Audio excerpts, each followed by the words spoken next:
Canberra, Australia, a place of power, the place that runs our nation, and also the office of another great Liberal leader, Scott Morrison.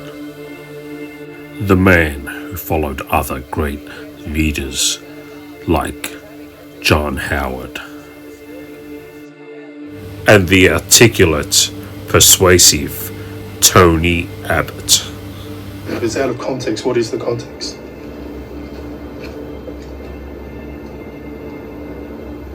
You're not saying anything, Tony.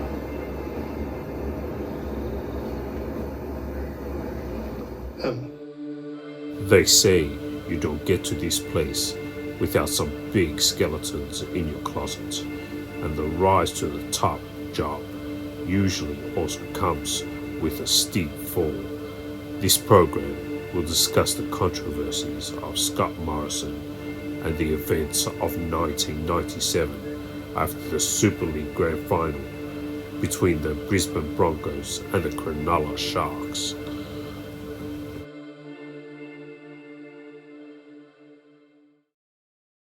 Listen, it's been a long time. Now, we heard a rumour, and I've been asked to ask you this. You addressed it at the Midwinter Ball, but there were Engadine, after Brisbane beat you in the Super League Grand Final in 97, there's a rumour at the Engadine Mcdonalds. How do you respond to that rumour? Well, of course it's rubbish. I mean, it's one of those urban myths. But I wanted to tease the journalists on the night. I mean, back so then, you've heard I didn't even live in the Shire, so... So you're denying that you were at Engadine that night? Sorry? You were denying that you were at the Leagues Club in Engadine? Anywhere near the place. Right. I don't know what they're talking about, but it's been...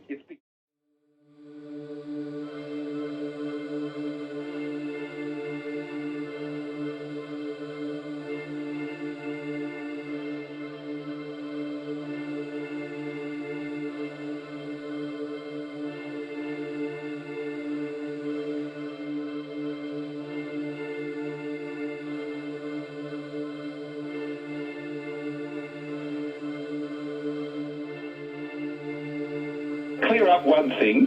Not the with you guys the from ages ago. Right, yeah. It is the biggest urban myth ever.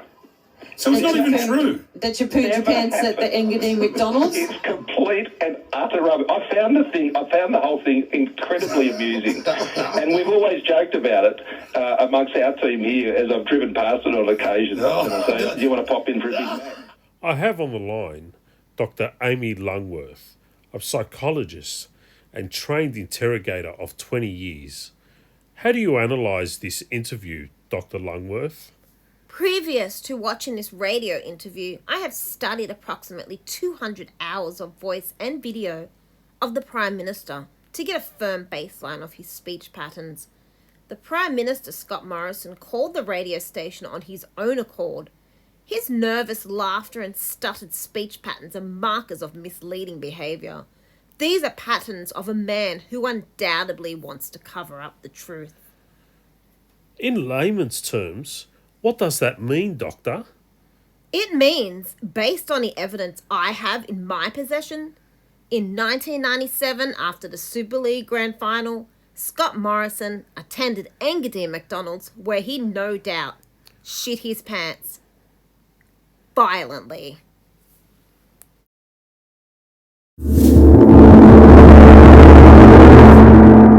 Yeah, those were the days. In 1997, I was 16 years old. I remember that day. I remember it very clearly. Usually, I worked in the back cooking the burgers, but a few people called in sick, so I had to work at the counter and clean up. My McDonald's uniform was giving me chaff. See, they don't give you all sizes for different size employees. They give you the option of 4 different size uniforms. So you're either wearing something skin tight or it's about 5 sizes too big. It was a hot evening and the ice cream machine was broken. We started to get a lot of Cronulla fans come in. Our busiest day of the year, we hardly had enough standing room in place. In the corner of my eye, I see some guy streak in from the car park. The way he began to wobble, you knew he wanted to take a McShit. It was no doubt ScoMo. He began to walk around in a circle, red-faced, sweating profusely. Under his breath, I'm pretty sure he was saying something like, how the fuck is this happening? You know, like, how the fuck is this happening? How the fuck is this happening?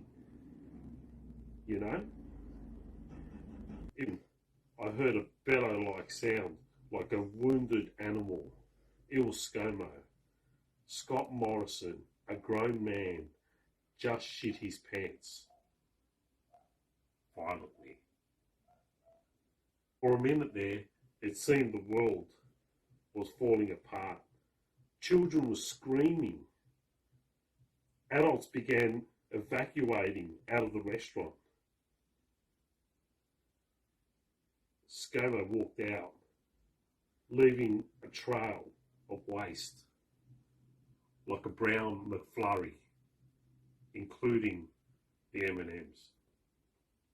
I was on clean-up duty, and the manager looked at me to clean it up. I said, fuck this, ripped my badge off, walked out, and I never worked there again. Oh yes, I remember that day very well.